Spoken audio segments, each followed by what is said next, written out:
We are here today with Susana Mendoza, the incumbent Democratic Comptroller. We appreciate you meeting with the SJR editorial board today and invite you to start by providing an opening statement as to why you're seeking re-election. Sure. So I'm Illinois State Comptroller Susana Mendoza, thrilled to be back here.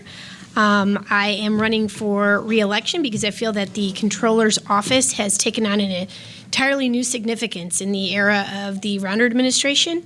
The Comptroller used to be perhaps even seen as somewhat of a sleepy office, but over the last year and a half, a little bit more than that, since I took office on December 6th, I've done my best to, with my amazing team, make the Comptroller an office that really works for people and adds significant value in the budget negotiations and the budget environment. I have tried to lead this office with a moral compass, trying to put people with disabilities, folks in nursing homes, and hospice care at the front of the line, of course, after honoring our debt service payments and our pension payments, so that we can give the market some level of confidence and stability to our finances. I've led a transparency revolution because I believe that people, the taxpayers, deserve to know how their money is being spent.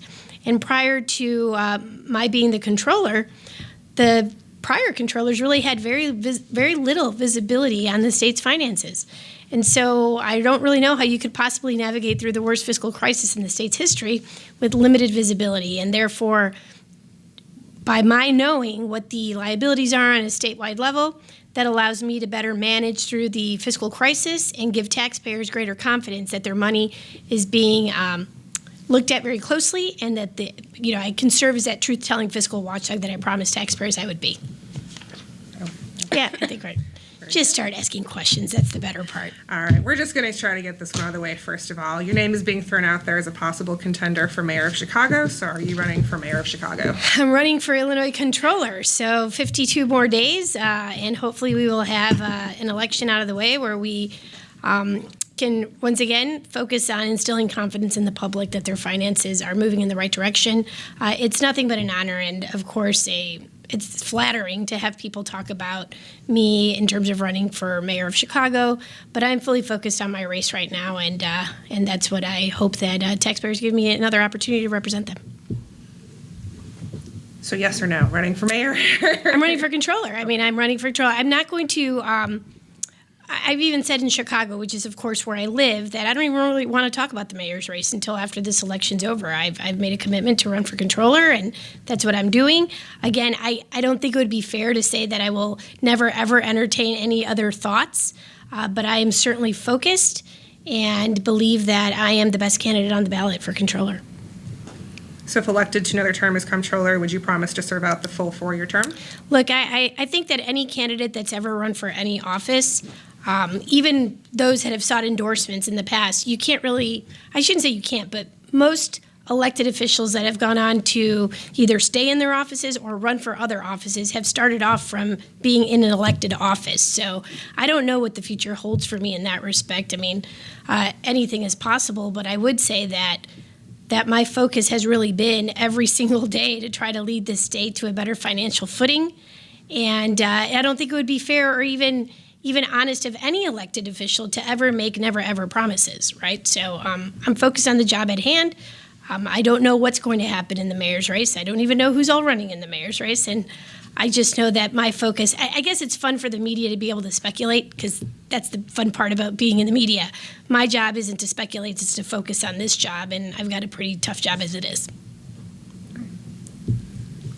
So this is kind of a broad background question. Sure. So you're a Democrat, I understand. So how'd you come to that? Okay.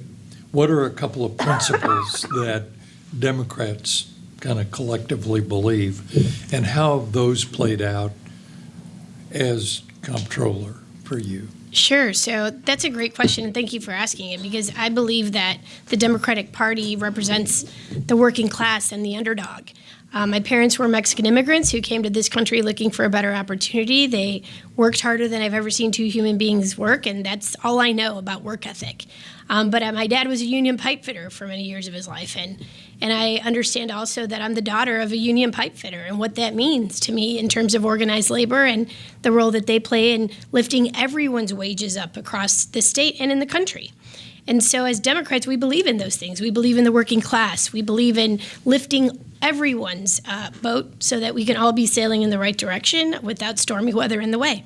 And when there is that stormy weather, that we would be there to make sure that those least amongst us had an opportunity to survive those worst days. That is why I'm a Democrat, because I believe in caring for people. And I put people before anything else. I've been proud to be a Democrat, though, who can lead with a moral compass and at the same time reach across the aisle with confidence and with good intentions. And my record as a state legislator over 10 years showed that even though I was a proud Democrat, I think probably 90 to 95% of all of my bills that I ever introduced and passed in the House were sponsored by both Democrats and Republicans. And I was very proud to run for Illinois Comptroller on a platform of working well across the aisle. And if you look at all of my legislation, the transparency revolution that we've led, that it gave us 4 huge transparency reforms in Illinois, they weren't passed as Democratic initiatives. They were passed as 100% bipartisan initiatives. Some of them even passed unanimously in both chambers. Even in this very toxic environment that is Springfield today, where everything is so uber partisan, I've managed to bring together members of both the House and the Senate, Democratic and Republican caucuses, to stand behind initiatives that make Illinois better and people have better visibility of how their tax dollars are being spent. So, I've always practiced what I've preached, which is to be an inclusive, all-encompassing elected official. The democratic values that I stand for are, again, like I said, supporting the working class, poor people to rise. Let them be able to rise and share in the beauty of what the American dream is, but at the same time support business and support all the things that help motivate and stimulate our economy. So I don't think they have to be mutually exclusive. I like to say that I can chew gum and walk at the same time, but also blow bubbles, and that's kind of what you have to do to be a good elected official that can bring people together and get things done. So I would say that pretty much covers it, I think. Thanks. I could be here all day talking about why I'm being a Democrat, but go ahead.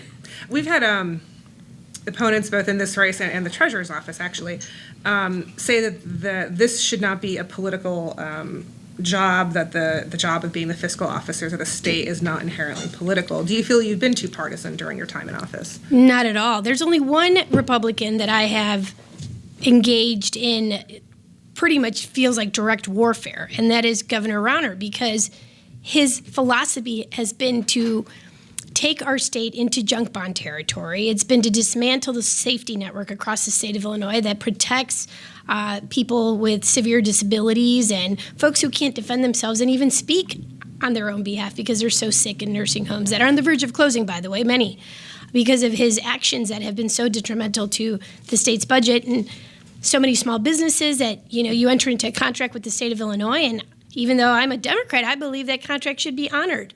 If you sign a contract with a vendor that provides services in good faith to the state of Illinois, that vendor should be paid, not 2 years later, but when we're supposed to pay those vendors. And Governor Rauner has been okay with going 3 full years without a budget, which has been so devastating to our state's finances. But more importantly, these are not just numbers on a spreadsheet. They represent people who have been tragically hurt as a result of this inaction in Springfield. So you better believe that I was going to do exactly what I said I was going to do when I was running for this office 2 years ago. I think the last time I was here on an editorial board, that would have been in 2016, right? Or 15.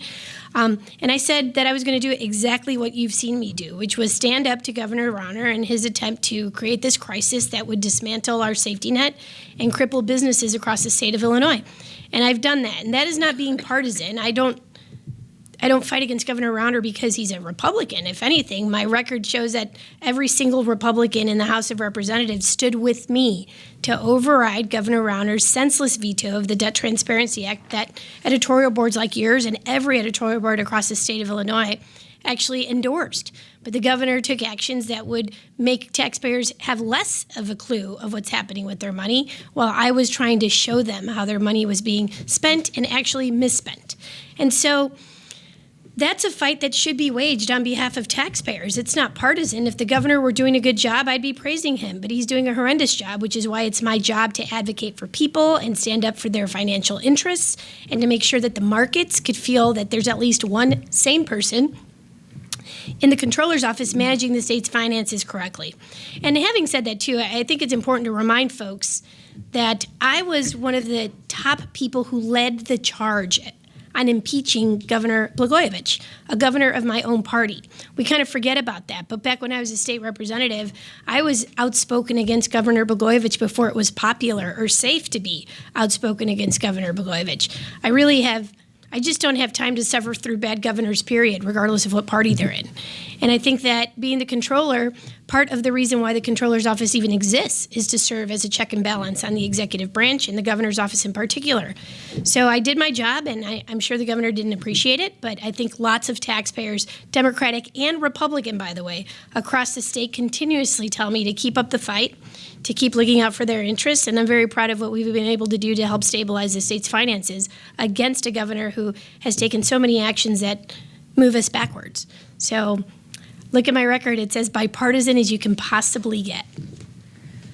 So if you are reelected, no matter who the governor is, what is still out there? What still needs to be done? What would be your second term focus? Well, there's so many things that need to be done. Number one, I'd like some more visibility on what's happening at the state agency level because, as you know, I really can't see that.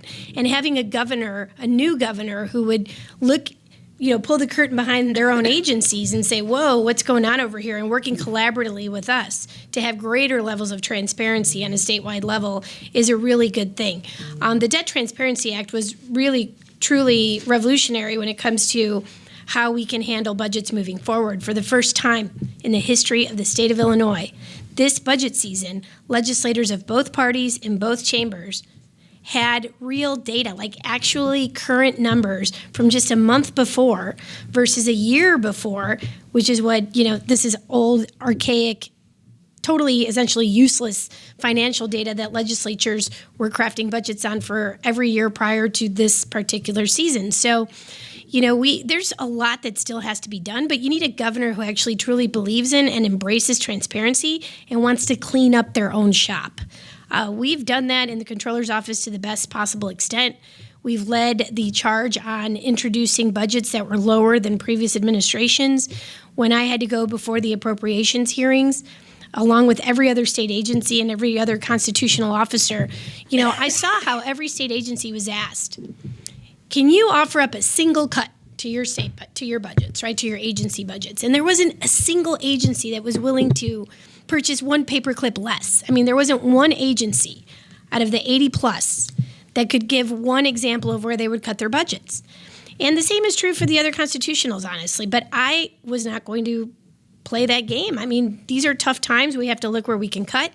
And I went into the appropriations hearings both times with the lowest budget request for the Comptroller's office in 20 years. We were operating with much more stress than ever before, a much lower payroll than ever before, being asked to do more than ever before. And even under those incredibly difficult circumstances, I told my staff, and more importantly, I put it out there publicly, that we were committed to doing more with less, and that's exactly what we've done. But the governor also has to lead by example and demand that his state agencies, next time they go before appropriations committees, find where they can streamline and create efficiencies for taxpayers. And, I think taxpayers are taxed to death. They feel like nobody cares about their money except themselves and that we're not spending it wisely. And I think if we at least made an effort to show taxpayers that every state agency and every constitutional office is doing their part to rein in their own expenses, that would be a good start. Also, the governor has to modernize technology across the spectrum. We are well on our way to doing that within the Comptroller's office. We're going to have, I would say very, very up-to-date, modern efficiencies with a new accounting and a payroll system. But the same thing has to be done on a state level, and there has to be accountability and transparency as to how these millions, hundreds of millions of dollars are actually being spent on technology systems that today should have already been up and running and have not been, not even close. And those two systems that have been piloted have been colossal failures at much greater expense than what originally was projected. So I just think taxpayers deserve to know, what are the plans for modernizing the governor's technology system across all of the agencies? And why have they been so colossally bad at implementing these promises to taxpayers of modernizing systems at lower cost? We haven't seen that happen. And that's a big thing that the next governor is going to have to tackle as well in terms of improving the financial picture for the state. But when you took office, you suspended $27 million in payments to upgrade computer technology initiative that was launched by the governor. So why did you do that then, and why is that different than what you're trying to do now? Sure. Well, because I started asking questions of the Do It administration when I found out that they were just essentially writing blank checks on the taxpayer's dime, but refusing to say what they were spending the money on. And, I'm not going to be in the position as the guardian of the taxpayer dollar to just write blank checks with no accountability for how that money is being spent. And we would see that originally a system that was supposed to cost $100 million was now costing $300 million, but nobody was willing to share their data with me as to why they have so many change orders at hundreds of millions of dollars in expenses. When I started asking very legitimate questions about accountability and goals being met or not met, those questions were not being answered. And by the way, we only froze about 2% of the entire Do It budget. So any claim that we put any kind of a system in jeopardy is just so over the top ridiculous and not true. But the point is that I am not okay with people just saying we need an extra $20 million and not be willing to tell us what for. I'll give you another example of this just wayward project mismanagement that is a hallmark of the Rauner administration when it comes to these tech projects. The Highway Authority, the Tollway Authority, actually, they had an original bid for an entire tech system that was supposed to cost $7 million, okay? And I think it was back in December maybe of this last year that we found out that they had slipped through quietly when no one was watching, a contract for a 90-day emergency contract for $9 million, additional to what the entire project was supposed to only cost $7 million. Now these guys are asking for an additional $9 million because they didn't finish the job. Now, I don't consider bad project management an emergency. I just consider that bad project management, and people should be held accountable. But you don't get an extra $9 million, more than the entire cost of the original scope of the project, because you didn't do your job on time. Now, if a water main breaks on the highway, I consider that an emergency procurement, right? That's necessary. But this is just bad project management, and it has, again, been the hallmark of what we can see has been how every part of the governor's ERP system, which is the new technology initiative that they've been trying to implement, has been. It's been done quietly behind the scenes when people aren't watching, and we're talking about so much of a cost creep that I'm not okay with that, and no taxpayer in the state of Illinois should be okay with that. So we're going to keep asking those questions. We're going to keep prioritizing the sick and the infirm and people with disabilities before these pinstripe patronage workers that are very chummy with the governor. And if they don't want to answer questions that lead to taxpayers spending money, well, then we're going to do our part as the controller to try to hold the line on that. Just to clarify, did your office put a hold on that $9 million? So we made a big stink about that $9 million. And so we asked a third-party procurement agent, not us. So look, don't take our word for it. This is really happening. And some responsible entity in procurement should be looking at this. This is not an emergency contract. So then once it went public and the press covered it, then the Tollway Authority circled back and said, well, we're not going to move forward with that anymore, and we want to work with the procurement agent. But this is an example of me serving as a fiscal watchdog, not just letting this stuff sneak through. It's important to take the role very responsibly and say when we see something that doesn't smell right, to actually keep digging, uncover it, and shine some light on it so that taxpayers know what's happening when they're not looking. And when you say there still needs to be more transparency in state agencies, can you give us for instance? Sure. So, for example, the reason why we even passed the Debt Transparency Act is because my first week on the job, I received a phone call from a Republican representative who said that the state of Illinois owed one of his constituents who managed nursing homes across the state of Illinois $21 million, at least $21 million, and that these folks were on the verge of missing their payroll for the first time. And now, as a small business, and these guys are a large business, but even with that, their margins are so small that they felt that, and any business would feel this way, the minute you start operating where you're not paying your employees, that's pretty much the beginning of the end of your business.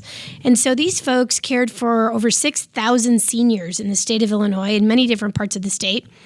And, I don't want a business like that closing, because not only do they not provide service to people who really need it and are so sick that they can't care for themselves. They also provide thousands of jobs to Illinoisans who depend on those businesses being around. So I was going to do everything I could to help. But it was my first week on the job, and I got this call about $21 million when we owe billions of dollars. And we didn't have a budget in place, so my spending authority is very, very non-existent almost. And I said, let me see what we can do to help. So we look in our system, and crazy, you're not going to believe this, but it wasn't 21 million. We could only see 2.1 million. So I thought, well, maybe this is just a decimal point that was misplaced, right? Maybe this situation is not as critical as we thought. So I called back the representative and said, good news is I don't think it's 21 million. I see 2.1 million in my system. So I think you were off by a decimal. We kind of laughed about it, but it wasn't funny because it turns out that he called me back and said, it is 21 million at least that they're owed. And so the obvious question is, where is the rest? How is it that the state's chief fiscal officer, the person responsible for managing the state through a fiscal crisis and managing the state's accounts, can only see a sliver of what is actually owed to a vendor? And so this is where we started digging into the books really quickly and saying, why can't I see it all? And it turns out that the 10 years that I spent in the legislature and all of the colleagues that I ever served with, many of whom are still there today, had no idea that the numbers that were being given to us as legislators at that time from the Comptroller's office were not accurate or up to date. The current Comptroller, prior to the Debt Transparency Act passing, the Comptroller would only get a report once a year from the state agencies. There's 83 of them that have to report their financials. It was once a year, and it was in October, and that report was only current as of June 30th of that prior year. So it's already 90 days out of date by the time I even get the report. And by the way, the report is so laughable. I should give you a copy so you could post it so people know what we're talking about. It's literally a one-pager. It's an 8.5 by 11 piece of paper with 87 teeny tiny lines. And it'll say like Department of Corrections, and it would have like in parentheses $420 million. That's it. I don't know what was spent. What did they buy with $420 million? Who knows? And the same is true for all the state agencies. And then the number at the bottom gave me a total. And I believe at the time it was probably like $8.7 billion. That means I can't see $8.7 billion worth of liabilities that were incurred by state agencies that I have no idea what they're for or when they're even coming to me. I don't know how old those bills are. I don't know if they're generating late payment interest penalties, and if so, at what percent. Those are all things that the CFO needs to know in order to manage through any kind of a crisis. So no wonder that the state of Illinois is in such disarray financially. So I said, this is crazy. And the fact that no other controller has ever taken on this fight for transparency is beyond me, because even in good times, you should know what your financials look like, but especially in the bad times. So I set on a mission to change that and to require monthly reporting instead of annual reporting from the state agencies. The governor said that it was too burdensome, which is just so ridiculous to me, because I would say it's a lot more burdensome for us to not know what kind of deficit spending we're incurring, because the cost of not paying our bills on time and the cost of fiscal irresponsibility is much greater than any additional work that state employees have to do to put these numbers together for me. And so we went on a statewide tour, like I mentioned earlier, and convinced editorial boards that this is just common sense and long overdue. And most people were in shock that we didn't know these numbers were legitimate. So moving forward, we now have this act, and I think I'm going off track here. What was the question again? Because there was Where do you still have to go? Oh yeah. In terms of the financials, Right. you mean? Right. What improvements still? Yeah. have So to be then made? this part gives us a lot more visibility, but eventually we want to get to a point where we have real access to real data on it instantly, right? So if the governor, let's say Governor not Governor Blagojevich, it never happened there. It never happened under Quinn. It never happened under Ryan. It never happened under Rauner. But if we have a new governor who actually holds his vendors accountable for deliverables, right, and make sure that we drive these projects home with real oversight and accountability, and works collaboratively with the state's chief fiscal officer, which is what the Constitution actually dictates. The state controller is the person, bless you, who is supposed to be managing the fiscal accounts and the technology system surrounding fiscal issues, but the governor somehow took that over.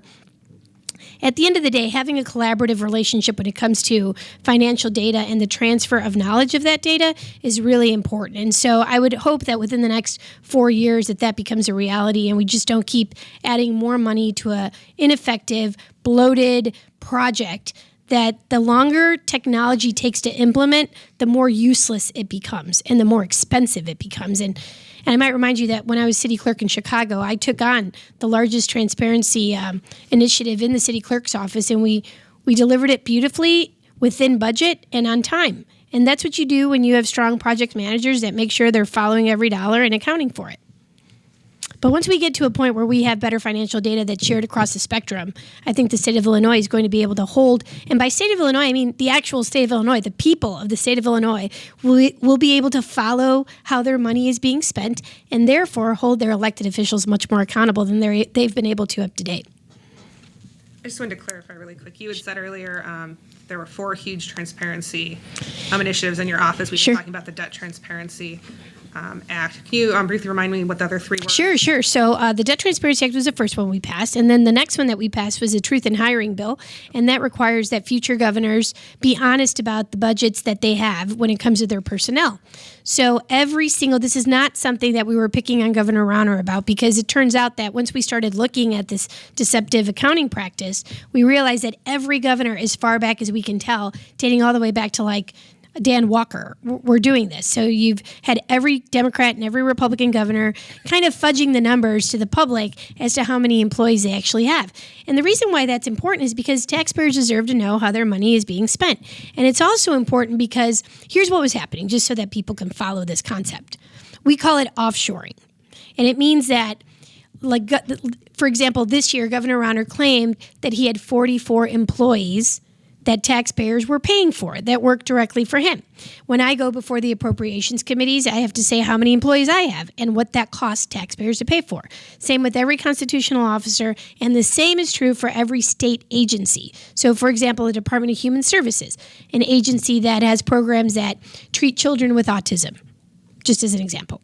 They have to go before the appropriations committees and make their case for whatever their budget request is and why they need every dollar of that. So that's part of the budget process. But the governor is the only constitutional officer who fudges his numbers. And again, it's not just Governor Rauner, but he's continued this very deceptive practice. And he said to the public, we have 47 employees at the cost of, let's say, $4.5 million, when in fact he had 102 employees at the cost of $10 million. That's a big difference. And so we said, why do you have to lie to the public about it? Why has any governor had to lie? But it's because it always feels nice to be able to tell the public that, oh, look, I'm being so efficient with your money that I've cut costs on personnel, when it's in fact not true. What happened was that he had 102 employees, but 58 of those extra salaries were being taken from other state agencies after the budget's passed. For example, Department of Human Services, who you might recall that a few years ago, Governor Rauner announced on World Autism Day that he was cutting autism funding in the state of Illinois, and it caused an uproar. But what he didn't announce at the time, but was later discovered, was that money that was cut from Department of Human Services autistic programs was then utilized $250,000 to pay for a brand new position for an education czar that reported directly to the governor and had nothing to do with the Department of Human Services. So this is wrong on so many levels, but let's talk about 2 main reasons. Number 1, because it's just not being transparent and honest with the public, and I believe that governors, like everybody else, should present honest budgets. Number 2, though, and this might be an even bigger reason to oppose this, is that it infringes on constitutional territory that is not his privilege. So the state legislature, by Constitution, is charged with appropriating funds for the bodies, right? For government. The governor does not have appropriation authority. Now, once that budget is set by the legislature, then the governor's agencies are supposed to live within the means that were set by the budget. But the governor is not authorized to determine who he takes money from, which is essentially an encroachment on the legislature's authority of appropriating funds. So, that is wrong just because it's a violation of constitutional duties. So those 2 things happening, I just thought it was important to change that, right? We see a problem, we want to fix it. And so we did the Truth in Hiring Bill, which now means that every governor moving forward has to be honest about what their personnel needs are, how much it costs, and that's it. It's really simple. If you work for the governor, you should be represented in the governor's budget come budget time. And then that will make sure that the state agencies like state police, Human Services, you pick whatever agency you care about, that the money that they ask for is actually going to be put to the uses that the legislature agreed. And we're not putting any other agency at risk because the governor has an unfair power dynamic at play where if he goes and he says, hey, I need $250,000 from your budget and you work for him, what are you going to say? You say, okay, you're not happy about it, but you don't have any power to say no. So that's the other one. The other bill that we had was the budgeting for debt. And that it was sponsored by a Republican, Representative David McSweeney. And if you think it's unusual for a Democratic statewide office holder to ask a Republican legislator to carry one of her key pieces of legislation, you'd be right. It's very unusual. I don't know that it's ever happened in the history of our state. But that is my commitment to working across the aisle. And Representative McSweeney, who's a real fiscal hawk, very conservative fiscally, he and I totally agree that when we rack up over $1 billion in late payment interest penalties because the state has not paid its bills on time, and that happened under Governor Rauner's administration. And to put this in perspective, it took 18 years and 4 governors of 2 different parties to hit the $1 billion mark, and a recession, by the way, that was in the middle of that, or towards the end of that. Took 18 years, a recession, and 4 different governors of 2 different parties to hit the $1 billion mark on late payment interest penalties. But it took Bruce Rauner only 2.5 years to exceed $1 billion on his own. He hit $1.104 billion in late payment interest penalties. It's the stupidest kind of debt you could possibly envision. Not a penny of that will go towards new schools, new roads, any kind of infrastructure, job development or creation programs, higher ed, nothing. It is like burning it in a dumpster. And it should be infuriating to taxpayers. But the worst part, and the reason why we needed this bill, is because for all of these years that we have had late payment interest penalties, they've never been included in governors' budgets or in any budget. It's almost like they don't exist. But these are very real liabilities that have to be paid back. And so you can't present an honest budget if you don't include the actual liabilities that have been incurred on things like late payment interest penalties. So moving forward, Representative McSweeney and I work together to make sure that future governors do include those. They can't just claim ignorance and pretend they don't exist, because we can never fix the state's financials if we don't even acknowledge how bad the financials are.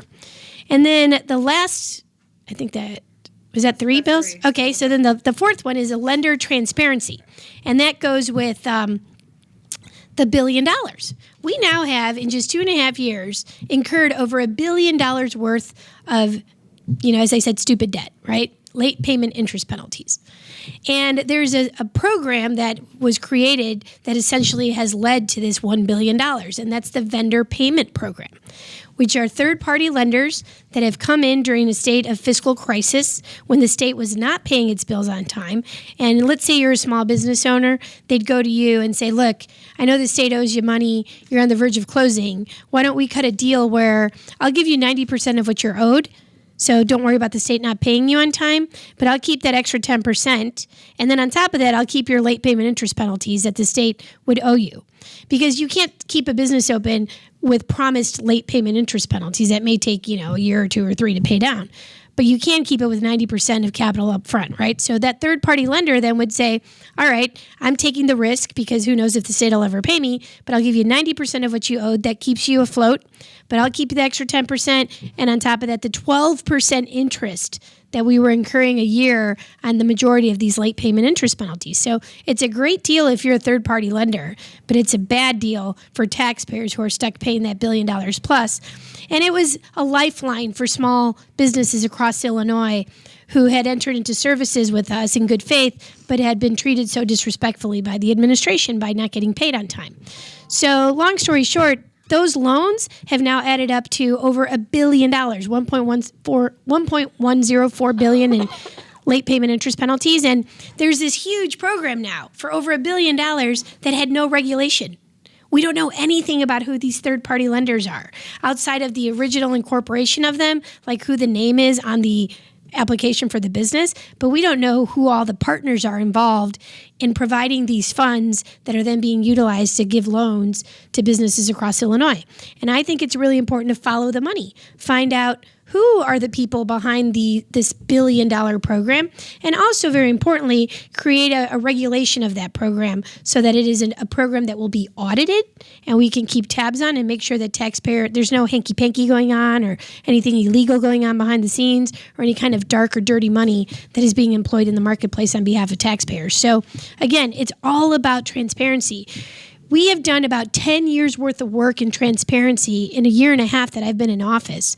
And the beauty of it is that I've been able to make the case by working so hard and investing a ton of sweat equity in talking to almost every single legislator that we could and editorial boards across the state, and most importantly, the public. I've educated the public. I've kept them abreast of what we've been doing through utilizing videos that we do on Facebook, using our social media channels to talk about what's going on in the state and why these things are important, educate the public about these very difficult financial conditions and what they mean for people and what our legislation is meant to do to give them more confidence in their own government.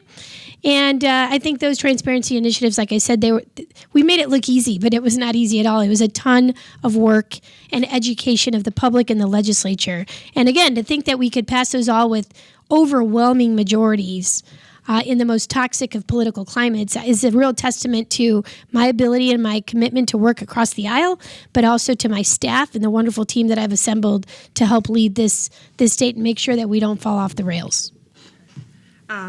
During the budget impasse, we reached the highest ever amount of backlog bills, and the state wound up borrowing some money to pay those off. Why, in your mind, was that the best course of action? Because I could argue borrowing money when you're already in debt's probably not a great thing. Sure, that's a great question, and that's what the governor tried to paint me as, right, as like just wanting to borrow, and then nothing could be further from the truth. I don't believe that you should borrow just to borrow.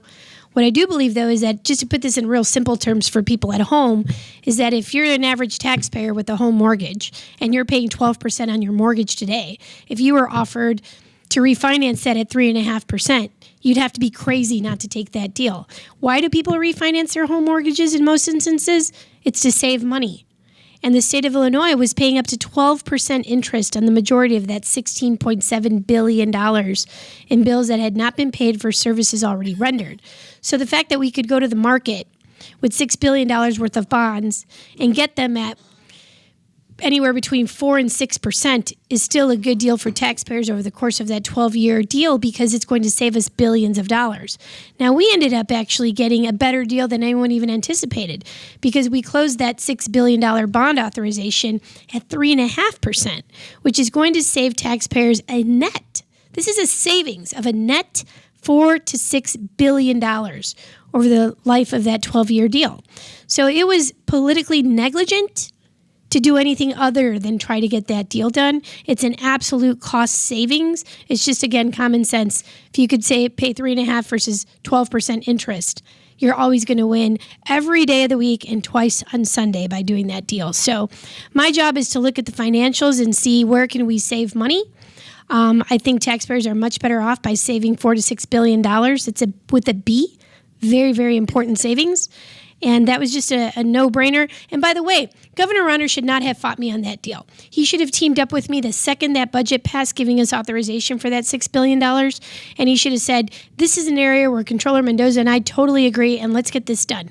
Because every single day that we wasted on going to the market, not we, because I was all for going to this, the second, I'm not even kidding, the second the board went green with the votes and we knew we passed it, I immediately hit send on my email with a letter to the governor and his budget team saying, we stand ready to work with you. Let's get this done because every day that we delay is costing taxpayers $2 million a day in additional late payment interest penalties.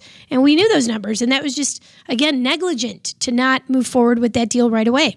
Instead, he campaigned that this was just more borrowing, which is such a just mistruth it was a lie to the public, and tried to scare people into like, oh, this is not good for our finances, when, you shouldn't have been playing politics. You should have been playing governor and actually gotten to work on getting that deal done and saving taxpayers money.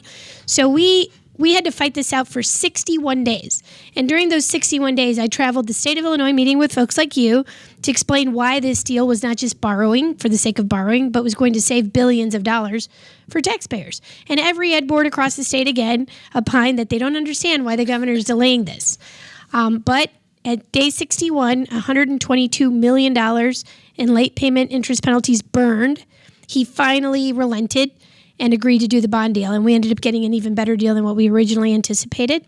And again, saved $4 to $6 billion.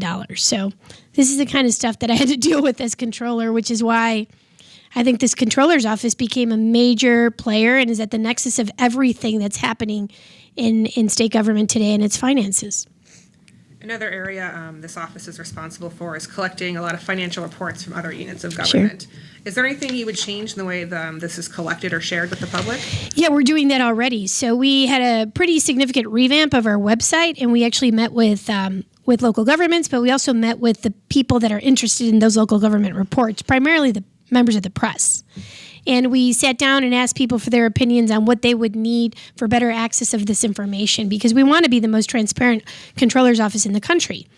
And so part of that revamp was to, you want to not just say that you're for transparency because it's a good buzzword. You actually, if you have a ton of data that you're dumping on an internet portal or a website, but it's really hard to find it, then it's kind of like searching for the Da Vinci Code, right? It's there, but it's like almost impossible to find.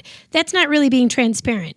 We sat down with the users of this information, people who look for it, and say, what can we do? What are you not happy about right now with how you're having to find this info? And what can we better do to be more responsive to your needs? And so right now, if you go to our website, it's like a one click and you're looking and finding the reports that you need. And that's a good thing, because I think the more set of eyeballs are on local governments, just like the more set of eyeballs are on our office or on any constitutional office or any state agency, the better. There's more accountability, and transparency does breed that accountability. It's the best disinfectant besides sunlight, perhaps, and shining some of that light on these things are going to make people take greater interest in how their finances are being managed.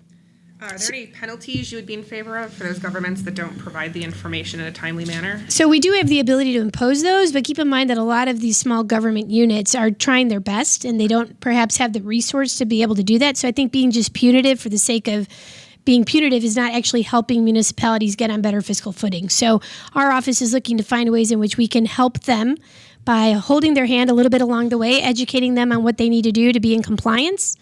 And then if we see that there's agencies that no matter what we try, or governments just don't want to share their financials, that's a different story, and we would look at being punitive at that point. But I think right now, keep in mind, a lot of these municipalities are struggling as it is because of the budget impasse. It hurt everyone. It didn't just hurt, people receiving services.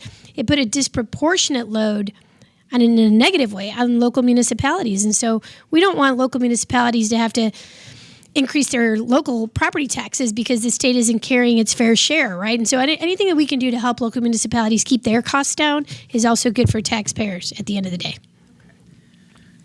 We're asking all state treasurer and comptroller candidates. There's a push to combine those two offices. Sure. Are you in favor of that? So here's why I'm not.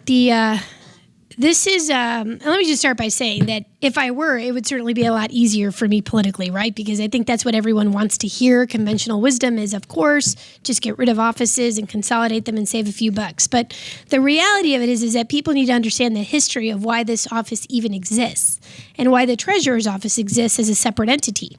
And that's because in 1952, there was a person elected to the office of Auditor of Public Accounts who served from 1952 to 1956, and his name was Orville Hodge, and I would urge your viewers to Google the name Orville Hodge. And they will learn that Mr. Hodge, unfortunately, this being Illinois, which hopefully we'll want to change that, right?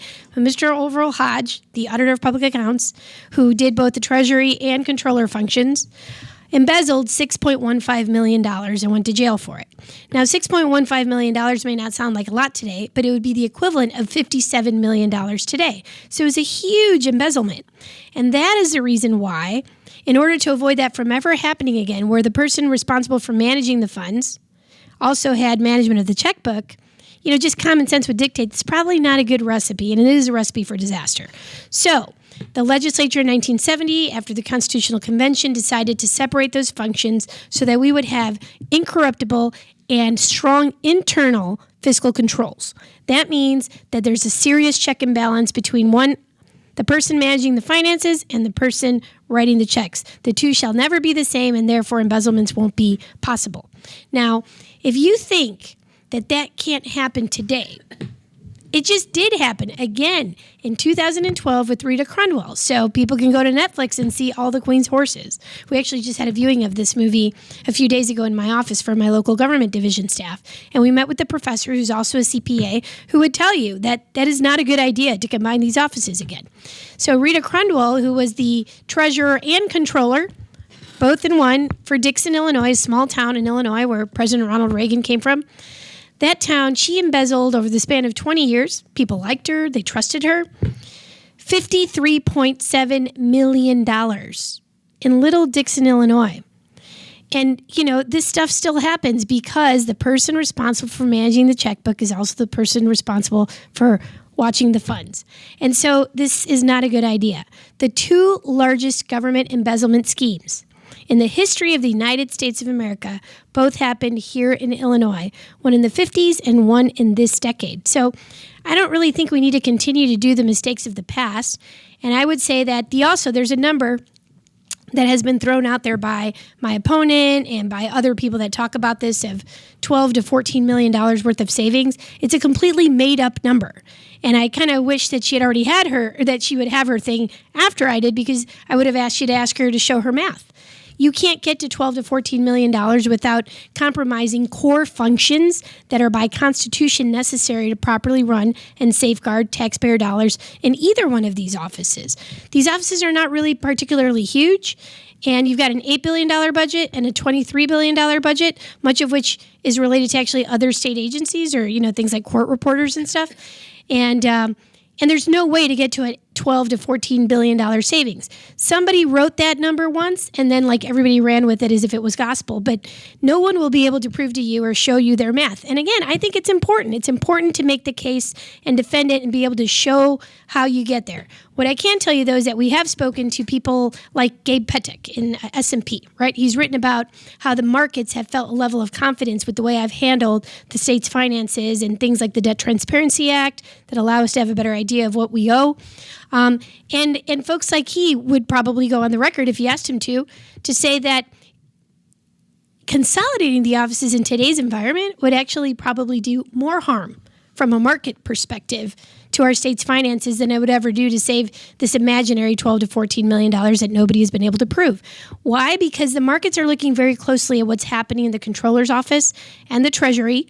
They've been very happy with the role, I believe, that we have done in terms of stabilizing the state's finances and showing greater internal controls, fiscal controls that protects taxpayer dollars. And moving in the opposite direction of internal controls is not something that would give the markets confidence that Illinois is moving in the right direction. So, and lastly, I'm going to say this. This is not about me. Someday there may very likely be a Republican treasurer and a Republican controller at the same time, because that's just the nature of politics, right? That goes in cycles. Circle back with me then, and I will still be making the same argument that this is about protecting taxpayer dollars and serving as the strongest possible check and balance on financial malfeasance. I don't care if it's two Republicans in those positions. They should not be arguing in favor of a populist position that could end up costing taxpayers significantly more. So I think my job isn't to tell people what they want to hear. It's more along the lines of telling the truth of what they need to hear and why this office, and especially in today's climate, is providing much greater degree of confidence to taxpayers and should always be separate from the Treasury functions to avoid things like what Orville Hodge and Rita Cromwell from ever happening again. Well, we appreciate you being here and meeting with us today. So we invite you to give a brief closing statement, your elevator pitch, as it were, as to why you think voters should reelect you to this office. Well, thank you. And it's great to be here. I love getting asked questions. It gives me an opportunity to talk to voters about everything we've been working on. And I would like to say, first of all, thank you to voters for giving me the opportunity, which has been the greatest privilege of my life, to serve the state of Illinois during its worst moment in its fiscal crisis. People who cared about me, like my mom and other friends who love me, when I thought about running for this office, they said, "Are you crazy? Why on God's earth would you want to run for controller when the state has never been worse off financially?" We had a governor who was more of a detriment to the fiscal condition of our state than someone who actually wanted to bring people together and knew that I would be taking on probably the most difficult challenge of my life. And I said, that's exactly why I want to run for controller, because I'm not the kind of person, anyone who knows me knows that I can't sit still behind a desk for more than 5 minutes. When I see a problem, I want to fix it. It's not even like a want, it's a need to fix it. I have a little bit of a fireman's complex. My brother's a police officer, and I think maybe we have a little first responder in our blood, that when I see a fire, I want to run towards it and not run away. And the state of Illinois, 2 years ago when I was running, was on fire. And I thought that I could lend what I had learned up to that point, 10 years of working across the aisle, 5 years as an executive manager running the second largest office in the city of Chicago, the first woman elected city clerk, that I could take some of those things that I learned and put it to good use at a time when it was needed more than ever. That I would run the controller's office with a strong moral compass, putting people first, the most vulnerable first, nursing homes, hospice care, children and adults with disabilities. They go to the front of the line. That I would also make sure that we gave the markets the confidence to know that the controller was working on behalf of stabilizing states' finances by always honoring our debt service payments and prioritizing debt service along with pension payments. And again, prioritizing the most vulnerable amongst us. Everybody else could wait. This is a job that requires a spine of steel, but a strong heart that puts people first. And I think you can do both. You can be tough as nails, and you can be soft as silly putty when you need to be, when dealing with people who just want to be heard and want to be cared for and don't have anyone other than the strongest advocate in the state advocating for them. And that's me. That's what I've tried to be for those people who feel disenfranchised and feel that they don't matter and that their lives, while maybe not as functional as mine or other people watching, their lives still matter even in the darkest time when they're connected to ventilators or things that they still deserve dignity at the end of their lives. And so that's who I think about every day when I champion the people of this state. And I would be damned, honestly, if I was going to allow anybody to try to take the ability of hardworking men and women in this state to put food on the table for their families and send their kids to school. And I wasn't going to sit idly by watching a governor dismantle our safety network as well as our higher education system. When you disinvest in higher education at the tune of 60% and lose 17,000 kids in 1 year to out-of-state universities, most likely never to come back, somebody needed to step up and stand up for those folks. And that's been my greatest pleasure. And so for that, I say thank you.